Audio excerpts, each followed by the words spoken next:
Hello வணக்கம். 2024க்கு பிறகு குண்டு வெடிக்காததை நினைவில் வைத்துக்கொண்டு வாக்களியுங்கள். பிரதமர் மோடி பேச்சு.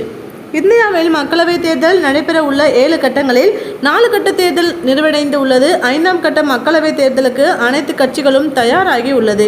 மக்களவைத் தேர்தல் களம் சூடுபிடிக்க தொடங்கியுள்ளது. அரசியல் கட்சி தலைவர்கள் அனைவரும் தீவிர பிரச்சாரம் மேற்கொண்டு வருகின்றனர். அந்த வகையில் பிரதமர் மோடி மும்பை தாந்தர் சிவாஜி பார்க்கில் நடைபெற்ற பிரச்சார கூட்டத்தில் கலந்து கொண்டார். மக்களிடையே வாக்கு சேகரிப்பில் ஈடுபட்ட பிரதமர் மோடி பேசுகையில், நாட்டின் நலனுக்காக உங்கள் ஒரு ஓட்டு தேவைப்படுகிறது. அடுத்த 5 ஆண்டுகளுக்கான திட்டம் என்னிடம் உள்ளது. இன்னும் சில ஆண்டுகளில் இந்தியா 3வது பெரிய வல்லரசு நாடாக மாறும். 2014ஆம் ஆண்டு பிறகு மும்பையில் குண்டு வெடிக்காததை மனதில் வைத்துக்கொண்டு வாக்களியுங்கள் என்று பேசினார்.